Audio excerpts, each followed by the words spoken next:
Hello! Once again, I am Mike Watt talking to an empty room, and this is the conclusion of our 50 bazillion part series on Exploitation Nation magazine. Semi-annual, biannual, whatever you want to call it, once or twice a year digest. Now, the problem with coming out once or twice a year is sometimes your themes tend to overlap.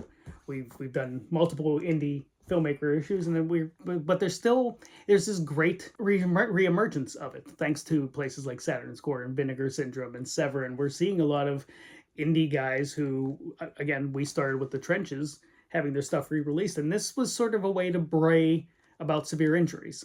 We were allowed to use the Creepy Carves image for the cover. You can really see the detail that went into this. Severe Injuries was our little DV parody. It's about a serial killer who is not good at it, and he comes from a long lines of unsuccessful serial killers. So he finds the closest sorority house and goes to work.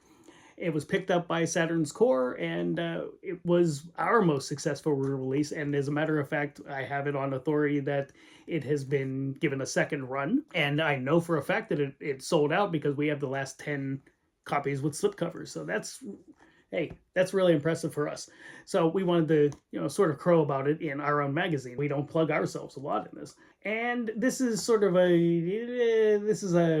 of those bicameral issues. Well, first off, happy marriage to editor Ali Melling and Andy Dixon. This starts off mostly dealing with indie filmmakers, either ones starting out or ones who have been here for a while. Tony Baez Milan just started Rookie Baby when we were talking, and we got some great behind-the-scenes photos from this. It's a picture of Tony with Ray Bradbury, which I'm jealous of. Rhonda does a set visit to Sorority Babes 2 and hangs out with director Brink Stevens, who, God, we've known forever and worked with on Demon Divas and Severe Injuries.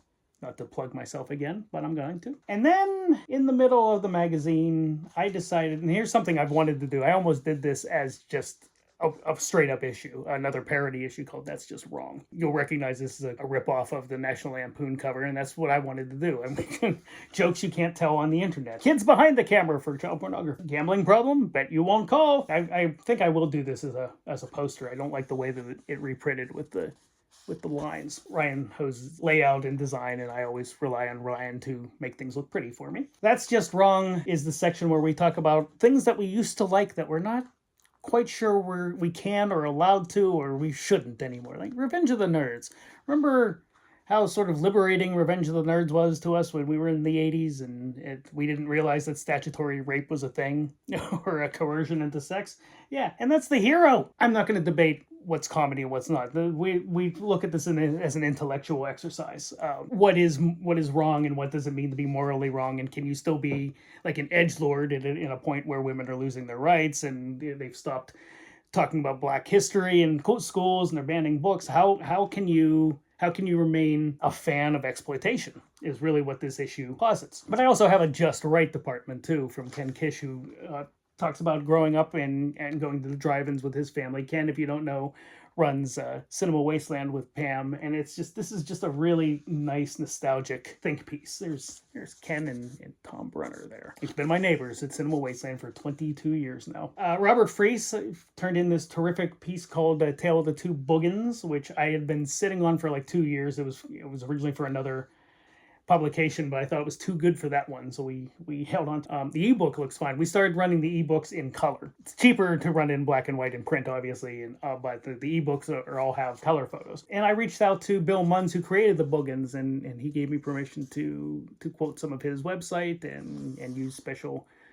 What a great shot of that, isn't it? Piece with J.R. Bookwater talking about his new film, Side Effects May Vary. A lot of fun, and there's a great take on the Incredible Melting Man. I do a little review of that as well. Mike, I'd buy that for $1, which will always run, as long as he wants to run it. At Long Last Department, where we talk about Dr. Caligari finally being on Blu-ray. Saturn's Core sends me their stuff all the time, and I'm grateful for it. And it's been a long time since I got screeners, so it's nice to check out some of the stuff. And they're releasing them sort of in the order that I used to review them in Film Threat, so it's like reliving my own history. And then a big piece on the cheerleader films by Stephen Kahn. Big dive. I actually had to cut this down a little bit because it ran something like 15, 16 pages. So there was a lot that he covered. Like our beach movies in number 4 what you want to know about cheerleader movies, if you can't find it in here, you're not going to find it anywhere else. Our Blowing Our Own Horn department, where we talk about severe injuries, and there's our cast there, including the late Robin Griggs, because it's an accomplishment. We released Severe Injuries in 2003, so we're still here, and a lot of us aren't. I look at it as an accomplishment, and again, I've trying to train myself to be proud of my accomplishments. I'm happy with the way our films came out. I'm really happy people are going to see Severe Injuries again. It's funny, it's fun, it's 63 minutes long, it's a parody of slasher films, and it has this really nifty cover now. If you can still find it, if you can't get them from us at Happy Cloud Pictures, you might be able to find them on eBay, but you're cheaper from us. So that's the end. We're working on issue 16 right now. I have, I don't want to get into it yet because as soon as I commit this, that's when everything will go to crap again, but it will be chock full with interviews, and we'll be focusing on people's journeys from the beginning of their careers to where they are now. It's not about plugging anything or selling anything. It's more about who were they at the beginning of their career and who are they now. We're trying to give you a look at the people behind the things that you love.